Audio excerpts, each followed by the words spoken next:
didn't bother to take them out of the presentation. So, ready to go? Kidney.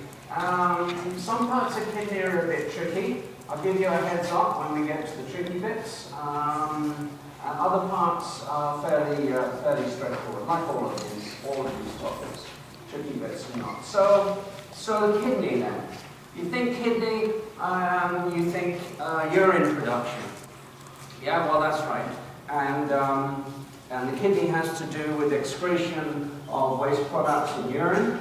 But it also has to do with regulation of the amount of water that you keep in the body and how much you pee out in the urine. So that's a very important function. And if your kidneys pack up, you're dead. Because you're going to lose water, or you're going to have uncontrolled water loss or retention, and sodium that goes with it, and chloride. And so kidney function is vital for life.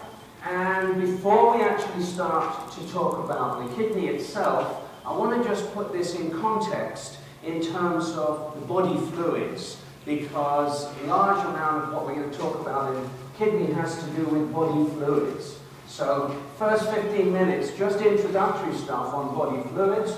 Some of it, I hope you already know.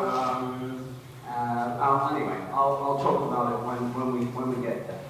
So the body fluids then, you can talk about different compartments in body fluids, but fluids that are in different places in the body, which may or may not be able to exchange with one another. So here, for example, is the intracellular fluid volume, the ICF, intracellular, inside the cells. So that's one compartment. And then the other compartment that goes with that is the extracellular fluid volume. That's the fluid outside the cells. And the fluid outside the cells, if you think about this, you know this already, you may not have actually organized it in this way. The fluid outside the cells consists of the interstitial fluid, that's the fluid between the cells in tissues, the blood plasma, obviously a big one, and the cerebrospinal fluid. So all of these are components of the extracellular fluid. And the composition in general terms, I don't need you to remember the composition of these different fluids, except that in general terms, the intracellular fluid composition is high in potassium, magnesium, proteins, and inorganic phosphates, which I'll show you in a second, and the extracellular fluid is rich in sodium and chloride and bicarbonate. So if we just have a look at that in diagrammatic form, again, don't need you to remember these bars specifically, but if you look at them, here's the plasma and the interstitial fluid. So these are both components of the extracellular fluid compartment, and they're very similar in composition, high in sodium and chloride and bicarbonate.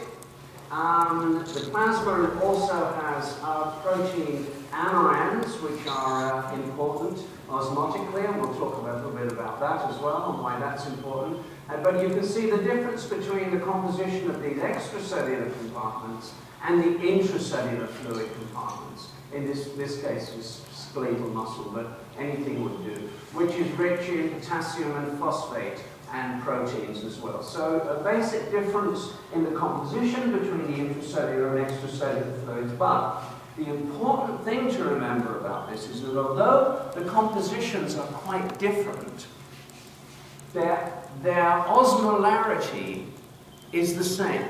In other words, these compartments are isotonic, and that comes to the whole issue of osmosis, which I'm going to just briefly cover in a minute, but osmosis is one of those topics that I'm going to need you to already know. I've got a couple of pictures of it, but I'm not going to go into it. If you're not familiar with osmosis, then please read it up in the textbook and make sure you're familiar with it, because it's going to come up quite a lot. But I'm not going to talk about basic osmosis in any great detail. So the point here is that although these two compartments have different compositions, they don't exert any osmotic pressure between them. They are isotonic. So I'm going to just talk about that for a second. Look at this picture here, this diagrammatic representation of our body fluids. Look, this whole rectangle here represents the total body water. 60% of our body weight is water. We have about 42 liters of it. 60% of our body weight is water. And that's made up of the green square, which is the intracellular water, which is about 40% of our body weight, 28 liters of water inside our cells. Huge amounts, isn't it? And the beige-coloured rectangle here, which is the extracellular water, about 40 litres, and that's divided in this picture here between interstitial water and lymph and the plasma. So large amounts of water in the body, most of it is inside the cells. 28 litres of water inside. So you can see that changes in water levels in different compartments are going to affect all kinds of functions, and it's going to be affected by osmosis between the compartments. And you can actually measure these compartments. Let me just briefly talk about this picture here, because physiology is an experimental subject. You can actually experimentally measure these volumes. And the way you do it is by dilution. Remember when I talked about the dilution method when I was talking about the lungs and the residual volume, and you can find out the total volume of the lungs by inhaling a small amount of helium and seeing how much it's diluted, and that will give you the total volume of the lungs. Well, you can do the same thing with water. So if, for example, you want to know this figure of total body water, then you can substitute water with another compound which behaves in exactly the same way as water, D2O. You know what D2O is? Deuterium oxide. Heavy water behaves exactly the same way that water does. So you give an animal a small known amount of deuterium oxide, and then after it is distributed throughout the whole body, you take a sample of blood or anything and see how much it's diluted. And so by looking at the dilution, same as way as the volume of the lungs, you can find out the total volume of the body water. And you can do the same thing with the extracellular fluid volume by injecting a small amount of a compound that cannot enter the cells. If it can't enter the cells, but it goes everywhere else, then you've got the extracellular fluid compartment. And there are compounds like this. These are two, mannitol and inulin. Inulin is going to come back later this week, in fact. Inulin, not insulin. Insulin is the hormone that controls blood sugar. You'll hear about that later on in this term. This is inulin. Inulin and mannitol are large molecular weight sugars that don't cross the plasma membrane. So they stay outside the cell. So if you give an animal a small amount of inulin and see how much it's diluted, you've got the extracellular fluid volume. The intracellular fluid volume you can't do. You can't find out directly how much water is inside the cells. But if you've got the total body water and the extracellular fluid volume, you can estimate how much water is inside the cells. So you can actually, if you want to, you can actually measure these volumes, and that's how people come up with the influence of various physiological states on the volume of the water in the different compartments experimentally. So let's not forget that physiology is an experimental science primarily, and investigations are done with experiments. And so you can do experiments to change these numbers, and these are the kinds of ways that you can measure them. So the fluid volumes change under various disorders. Kidneys not working properly, these volumes will change. The changes occur by the rapid diffusion of water or osmosis. The normal osmolarity of cells is about 300 milliosmoles. There's a number worth remembering. 300 milliosmoles. is a rough figure for the osmolarity of our tissues, and that number is going to come back and will become familiar. Normally, intracellular, extracellular fluids are isotonic, so there's no movement of water between these compartments, the volumes don't change, although the composition is different, and we talked about that just now. Now here's two words, hypertonic or hyperosmotic. Hyper is higher, and hypo is lower, so hypertonic, too concentrated, hypotonic, not concentrated enough. So here's my overhead picture on osmosis, which I'd like you to look at and understand, and I hope you already do. Osmosis is a very basic physical phenomenon, which is very important in physiology, particularly in renal physiology. What it says is that if you have two solutions separated by a membrane permeable to water, but impermeable to the solute, so this is sodium chloride solution, for example, the purple dots are sodium and chloride ions, then the water will move from where there is relatively more water to where there is relatively less water.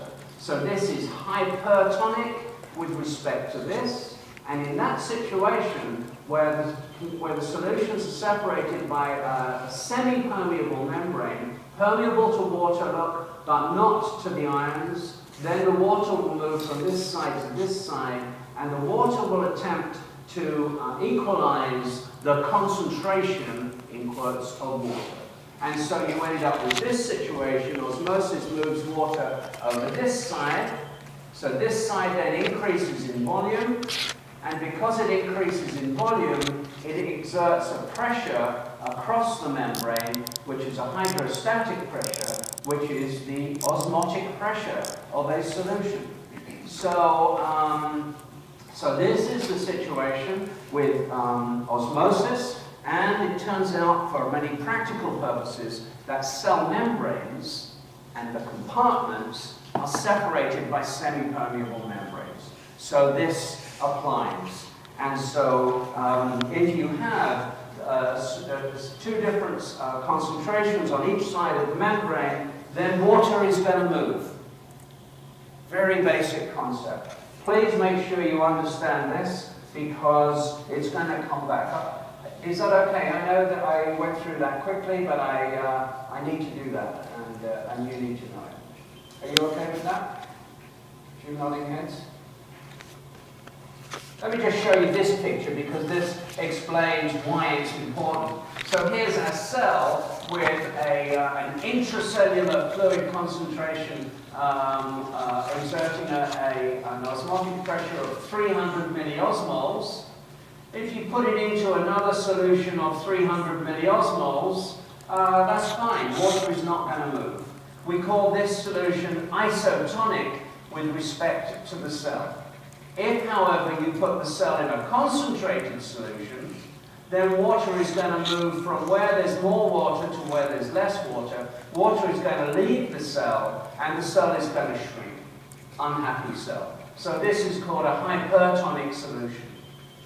If you do the opposite, you take our cell and you put it in the solution which has a lower osmotic pressure than the osmotic pressure of the cell, say 200 milliosmoles, then the water is going to go from where there's more water outside into the cell, and the cell is going to swell and eventually burst. Isotonic, very important. So if you're going to give somebody a solution, or an animal a solution of something, it better be isotonic so that the cells stay happy. Now that doesn't mean that because most of the inside the cells, that 300 milliosmoles, is contributed to by a variety of ions and proteins, that doesn't mean that your isotonic solution has to be identical to what is inside the cell. All it means is that it has to exert the same osmotic pressure as what is inside the cell. So, for example, isotonic solutions, in other words, solutions which have an osmotic pressure of about 300 milliosmoles, could be 0.9% saline, You go into hospital and you're dehydrated, they'll put you on a saline drip. It's about isotonic saline, about 0.9% saline. But look, 5% glucose. Glucose also exerts osmotic pressure, is also 300 milliosmoles. So it doesn't matter what the contents of the solution are. In order to make it isotonic, all you have to do is make sure that the osmotic pressure of the solution is 300 milliosmoles. Yeah? So osmotic pressure depends on the concentration of the solute, not what it is. So 5% glucose, you put cells in that, they'll be happy. 0.9% saline, you put cells in that, they'll also be happy from an osmotic point of view. Now, before we leave osmosis and osmotic pressure, there's one other term I want to bring up here, and that is one you may not have come across before, I don't know, and that's called oncotic pressure. Have you come across oncotic pressure before? A few nods, yeah? Oncotic pressure is sometimes called the colloid osmotic pressure. And it is osmotic pressure, but it's due to proteins. Osmotic pressure due to proteins is called oncotic pressure or colloid osmotic pressure. So put that on the back burner, because I'm going to talk about colloid osmotic pressure or oncotic pressure. Where have you come across oncotic pressure? Last semester, Physiology 212. Oh, you did last term. Yeah, when you're talking about blood and, yeah, okay, got it, good. Okay, excellent. Okay. All right, questions? I'm going to slow down in a minute, it's okay. I want to get this stuff out of the way. All right, so that's stuff about body fluids, what it is, how much we have, how you measure it, how it changes, the importance of osmosis, oncotic pressure, and why tonicity is important. All right? So the kidney then. Let's talk about the kidney. So kidney produces urine, you excrete unwanted products. Yeah. Controls the excretion of end products of metabolism. So you lose a lot of stuff in the urine that you don't want, waste products. But the kidney also does other stuff. Most importantly, it controls the volume and concentration of these body fluids we've been talking about. Kidney's not working properly, these volumes are going to be all out of whack. And finally, here we are again, controls the pH of the body fluids. I know I keep harping on that, but this is where the lungs and the kidneys work together. So this will come into some of our talks as well, and then we'll try and put it together for you after I've finished the kidney. All right, so we're going to talk about these topics. Okay, kidney. They're about here. They're about here, and here they are. What's this white stuff on top of them here? Any idea what that is? Huh? The adrenal gland. Adrenal gland, yeah. The adrenal glands are actually two separate glands. You'll talk about those when you talk about endocrinology, secreting very, very important steroid hormones. Adrenal. Ad means two, renal, kidney, close to the kidney, the adrenal glands. We're not going to talk about the adrenal glands. Actually, we are going to talk about the adrenal glands, but only on the side, because the hormones that the adrenal glands secrete, some of them at least affect the kidney. But anyway, here's the paired kidney. You can see they have huge blood supplies to the kidney, and the kidneys are linked via the tubes called the ureters to the bladder. And I'll say a little bit about the bladder right at the very end, but 99% of what we're going to talk about has to do with the kidney itself. And so if you take a kidney and you cut it in half and you look at it and you see these kinds of structures, you can buy kidneys in the butcher. Have you ever had a kidney? Lovely. You can buy a kidney, cut it up, wash it, make it into a pie, steak and kidney pie with a pint of beer. Delicious. No? Lovely. And so you can buy one in the butcher and cut it up, and you can see some of this stuff, and then enjoy it afterwards. And, you don't mind. So the kidney consists of two parts. There's this outside part here, which is the cortex. You've come across cortex and medulla before in other tissues. Same thing here. The cortex means the outside part, and the medulla, which is the inside part here. And in the cortex and medulla, there are a series of tubules, not nearly as big as this. These are huge here. They're tiny, tiny things, called the nephron. And the nephrons are where the urine is produced, and the urine is moved down these tubes, ends up in these spaces here, and then down the ureter to the bladder.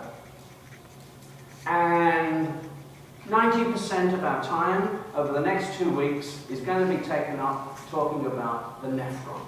The nephron is the functional unit of the kidney, and we need to look at what its structure is and how it works. Absolutely magic structure. Anything else on here? I don't think so. You really don't like kidneys? You never tasted them like that. A bit salty, you know. All right. Okay, this is where I slow down.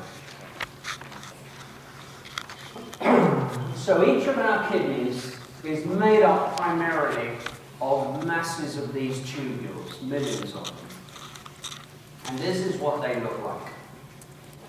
And I'll take you through this, and I know there's a lot on this slide, and if you haven't come across this before, you might think, oh my God. But I can assure you, by the time I'm finished with you, you'll know these tubules and these words inside out and back to front, and in your sleep. So let's go through. You can just put your pens down if you like, and just look, and let's go through what this structure actually looks like. Let's start over here, because this is the side that's labeled. We'll start right here. There's a little capsule here called the glomerulus. The glomerulus is this knot of blood vessels. It's a knot of blood capillaries here called a glomerulus, and it's sitting inside a capsule. So here is our knot of blood vessels here, and that's the glomerulus, and it's sitting inside a capsule like that.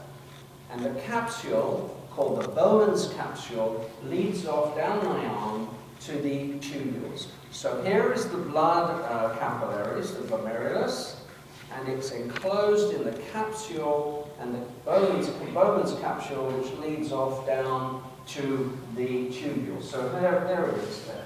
Look, there's the knot of blood capillaries sitting in a capsule called Bowman's capsule, and the Bowman's capsule leads off into these tubules. And the first little bit of the tubule here is squiggly bit. Squiggly isn't a scientific term. The term you use is convoluted.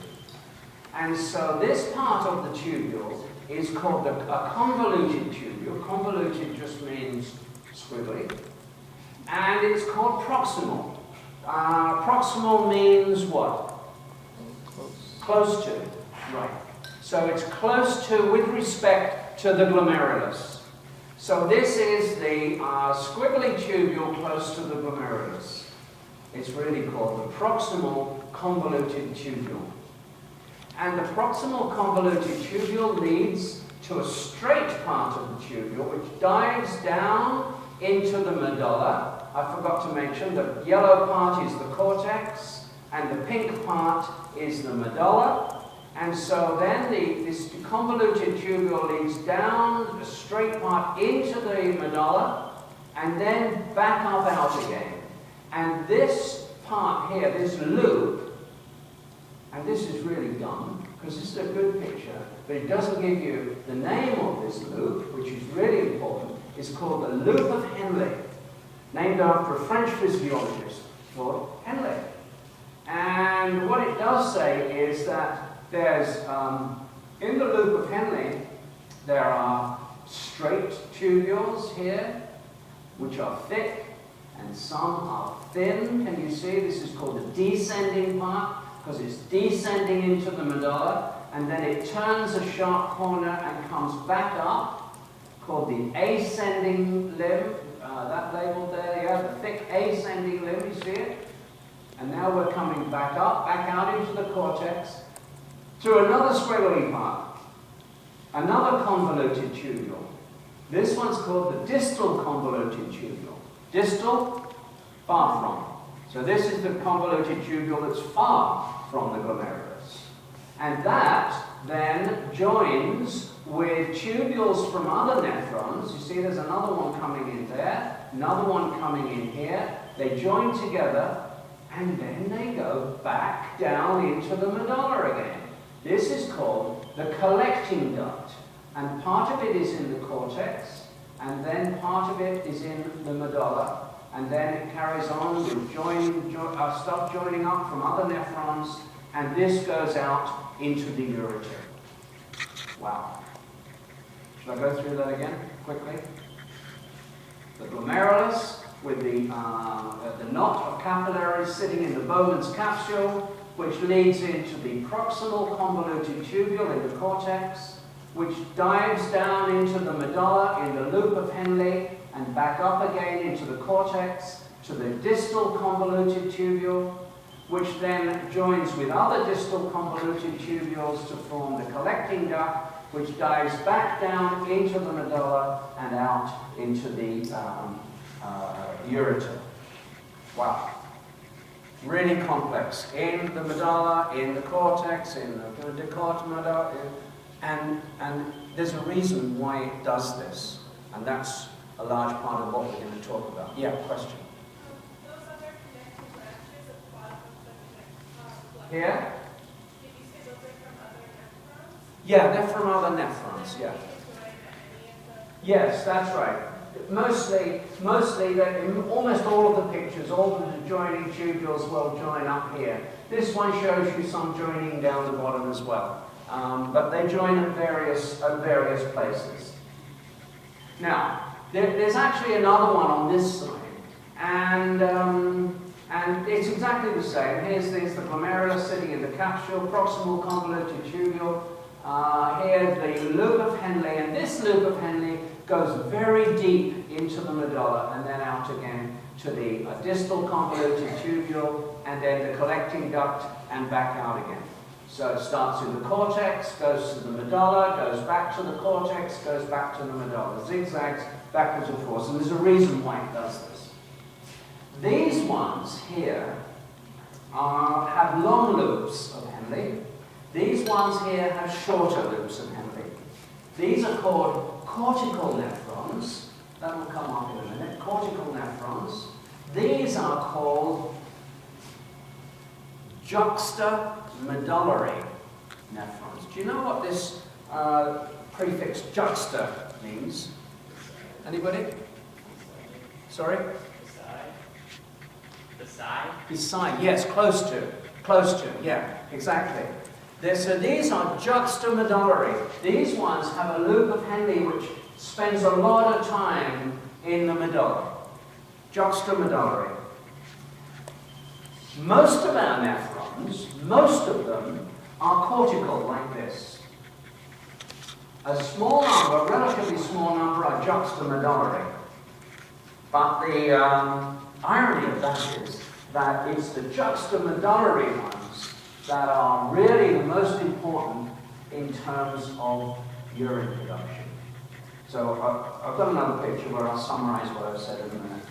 So large numbers of cortical, small numbers of juxtamedullary, but in terms of importance, these ones are the most important. And I'll explain to you why that is in a minute. So here's a few points of what I've just said. Is that okay? Try to go through that carefully because tonight you need to have a look at this and make sure you understand, you can follow all these different parts of the nephron. Any more questions on that? Good to go? All right, so we have about 1 million of these in each kidney. Wow. And their job, one of their jobs at least, is to clear the blood of unwanted substances. So you've got all these products of metabolism accumulating in the blood from your working tissues, and the kidney's job is to get rid of them. The kidney word for get rid of them is clear. So the kidneys clear the blood of these unwanted substances. We'll talk about clearing and clearance in a bit. And there are 3 basic processes, and I'm going to spend 2 or 3 classes going through these basic processes. 3 basic processes involved in the nephron. One is called filtration, one is called reabsorption, and one is called secretion. And I'll take you through each one of these step by step. Now this word secretion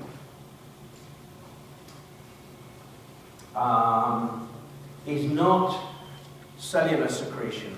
You know, cellular secretion, endoplasmic reticulum, Golgi body, secretory vesicles, exocytosis, cell secretion. This is not that.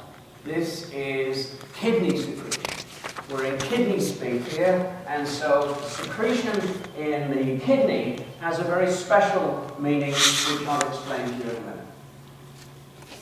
Now, okay, let's just skip to the bottom, because I've already talked about this. Here's that word, juxtamedullary, close to the medulla, or next to the medulla, nephrons, fewer in number, but more important, and large numbers of cortical nephrons, also important, but have a less, the juxtamedullary ones have a special function. All right. So, we've talked about the different parts of the nephron. In that previous picture, the only blood vessels that you saw were in the glomerulus. Here, look. And then they sort of got cut off, didn't they? So we now have to put the blood supply on top of the nephric tubules. On top of the tubules, there's a special blood supply. And the blood supply involves an afferent arteriole, an arteriole going to the nephron, and an efferent or efferent arteriole coming from the nephron, and then a special set of vessels called the vasa recta. I'm going to show you that right now. Don't worry about this, this will become very familiar to you. Oh my God, look at this picture. It's okay. Let's trace first of all, so the last picture was nice because it ignored the blood vessels and we could focus on the nephron. Let's just focus on the nephron again, make sure we understand it. Here is the knot of capillaries here, the glomerulus. Here is the Bowman's capsule, and it leads into the proximal convoluted tubule. There it is, you see I'm following it. It's convoluted tubule here, proximal convoluted tubule, there it is, there it is. Here is the loop of Henle going down into the medulla and back up again. And it's now in the distal convoluted tubule, see it there? And then joins with other tubules in the collecting duct and goes back through the medulla cortex, medulla, and out to the ureter. So look, this is exactly the same as we traced before. But overlaid on this is the blood supply. Really important, obviously important, right? So the blood, so here's the glomerulus, and there's a vessel, an arteriole going in here, and an arteriole coming out. Let's have a look at the blood supply. The blood supply is a large blood supply to kidneys. If you're going to have an organ which is responsible for cleaning the blood, you might as well make a lot of blood pass through it, and otherwise you do it as quickly and efficiently as you can. So kidneys have a very, very high blood supply. So look, here is the blood supply. Here is the renal artery, red, because it's oxygenated, all that stuff. And coming off that are the afferent arterioles going to the glomeruli. So here is the afferent arteriole coming off the renal artery into the glomerulus. And then The blood is cleaned in here. We'll talk about that. Cleared, not cleaned, really, cleared. And then the blood leaves the glomerulus here in the efferent arteriole. And look what happens. It doesn't go straight back into the vein, but it splits up into a network of capillaries, all surrounding the tubules. Can you see that? And these are called,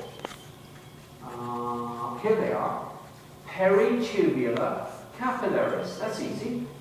Peritubular, around the tubule, capillaries. So they break up, if this efferent arteriole breaks up into these tubules, into these capillaries, which completely surround the nephron, and eventually all join up again and drain back into the vein. That's the arrangement of the blood. And I can't stress how important that arrangement is. So, these are called the peritubular capillaries, the capillaries that surround the tubule. They're branches of the efferent arteriole here. And there's a special region, the specialized tubular capillaries surrounding the loop of Henle have a special name. And they're called the vasa recta. These are the peritubular capillaries surrounding the loop of Henle, have a special name called the vasa recta, and it's not on this picture, which it should be. Vasa recta, straight vessels. So these are relatively straight vessels surrounding the loop of Henle. They're all peritubular capillaries. They're all capillaries that surround the tubules. A special name for the ones that surround the loop of Henle, called the vasa recta. Got to get this anatomy out of the way. I'm sorry, but as soon as we've got the anatomy out of the way, we'll talk about what they do. Then we can talk freely about the terms like vasa recta, and everyone knows what we're talking about. Yeah. The capillaries for proximal nephron and the juxta medullary I've seen them drawn differently. You've seen them drawn differently. How differently? The arrangement is different. I'm not familiar with that.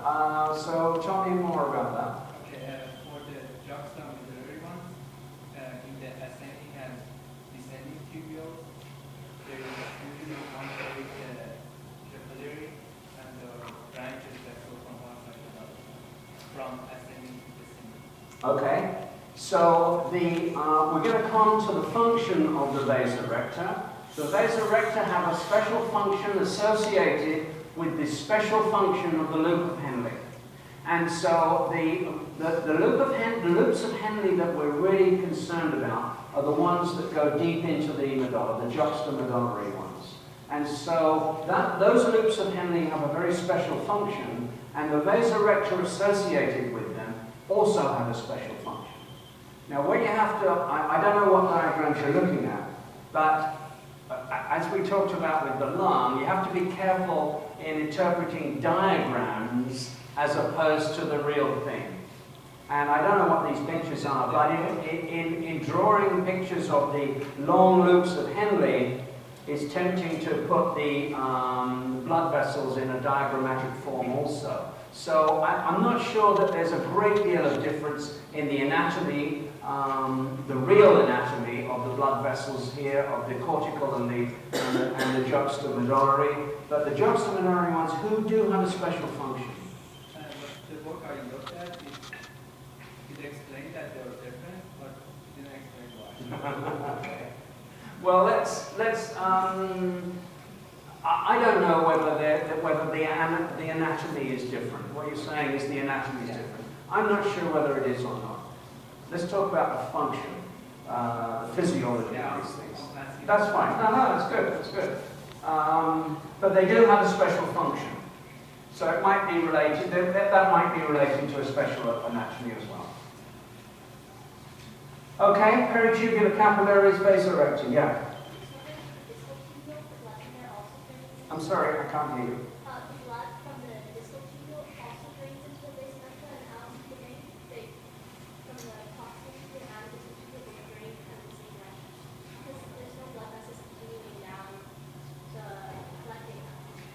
Oh, here. Yeah. Ah, okay. That's, yeah, okay. So that is significant. The peritubular capillaries are largely restricted to the convoluted tubules and the loop of Henle. Not so much with the collecting duct, and that's a functional thing. Now, again, this is a cartoon. Think about how this is going to be in the kidney. There's a million of these tubules, all packed into the kidney, with the blood vessels all surrounding here and here and here. When you actually look at a kidney, you're going to see blood vessels close to the collecting duct as well. What this reflects is the physiology. In other words, the blood vessels are important for the convoluted tubules and the loop of Henle, not so important for the collecting ducts. But in reality, these capillaries are going to be everywhere. Do you understand? It's the same old problem of simplified cartoons being somewhat misleading. All right, look, because this is such a pain in the butt to draw, you see how complex that is, you'll often see pictures like this. This is what we've already talked about. Here is a cortical nephron, and here is a juxtamedullary nephron, and here are the blood vessel going in, and here is the efferent coming out. And can you see what has happened on this? They've simply, again, diagrammatized it to straighten out the blood vessels and make it easy. So sometimes you will see simply the blood vessels look like this, but in reality they're everywhere. So for better visualization, the nephrons are grossly exaggerated in size, and the peritubular capillaries have been omitted except for the vasa recta. So, you have to think what these things really look like, as opposed to how they're drawn for the sake of understanding the physiology. So here is the cortical nephron, most abundant type of nephron here. And here is the juxtamedullary nephron with a long loop, important, well, we're going to talk about why it's important as well, very important here. And we'll talk about that. Okay with that? So, just before we leave the blood supply here, there's a few points here. The blood supply is very high. 1,200 mils per minute of blood passes through your kidneys. Staggering amount, very high blood flow. The cardiac output is 5,600 mils per minute roughly, and of that, 1,200 is going through your kidneys. So the so-called renal fraction of the cardiac output is 20%. Every minute, 20% of your blood goes through the kidneys. Wow. So you need to do that because of what the kidneys are engaged in doing. Here is some statements about the blood vessels. The renal capillaries, you can divide them into the glomerulus. We've already talked about this. The glomerulus and the peritubular capillaries. And the special part of the peritubular capillaries surrounding the loop of Henle are called the vasa recta. And these capillaries here have certain characteristics which are necessary for the function of the kidney. I'm not going to go through these because they'll make more sense when we've talked about it, and then when you review, you'll say, oh yeah, I know about that.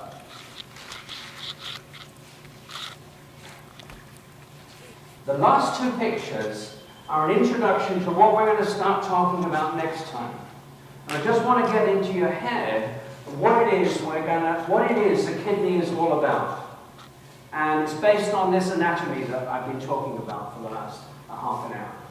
The basic renal processes are called filtration, where the blood is filtered in the kidney in order to remove unwanted substances. We're going to spend all next time talking about filtration.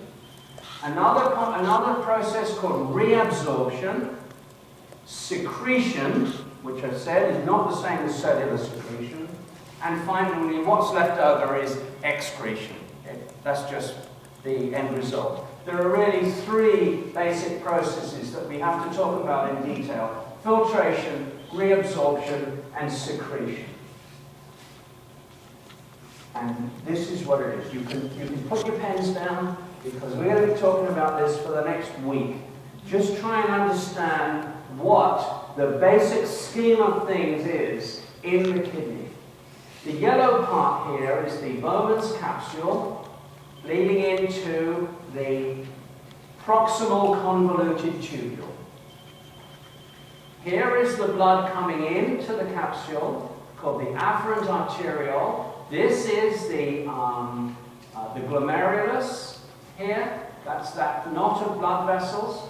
Here is the blood coming out of the glomerulus, the efferent arteriole, which, as we know, splits up into this network of capillaries called the peritubular capillaries, which surrounds the nephron. So this is incredibly simplified schematic of what's going on. But it explains what these three processes are that we're going to talk about. Here is filtration. GF stands for glomerular filtration. So the blood comes in, stuff is filtered across here in the process called filtration. Some stuff then leaves and this is called the filtrate. Some stuff then leaves the filtrate and goes into the peritubular capillaries. Some stuff leaves the capillary, that's called tubular reabsorption. Some stuff leaves the capillaries and goes into the tubule, that's called tubular secretion. And the net result is urine, which is eliminated from the body, excretion. So this is why the peritubular capillaries are so important. They completely surround the tubules, and they're important because there is exchange of materials between what is in the tubule, called the filtrate, and the blood. If it goes from the filtrate to the blood, it's called reabsorption. And if it goes from the blood to the filtrate, it's called secretion. So you filter, you reabsorb, you secrete, and when you finish tinkering around with the filtrate, you pee it out, and that's called urine. So there's a difference between what is initially filtered here, called the filtrate, and what ends up coming out the other end, which is urine. And we're going to have to talk about how the filtrate is formed, that's filtration, and how you tinker around and change it in order to make urine at the end. Okay? I'll take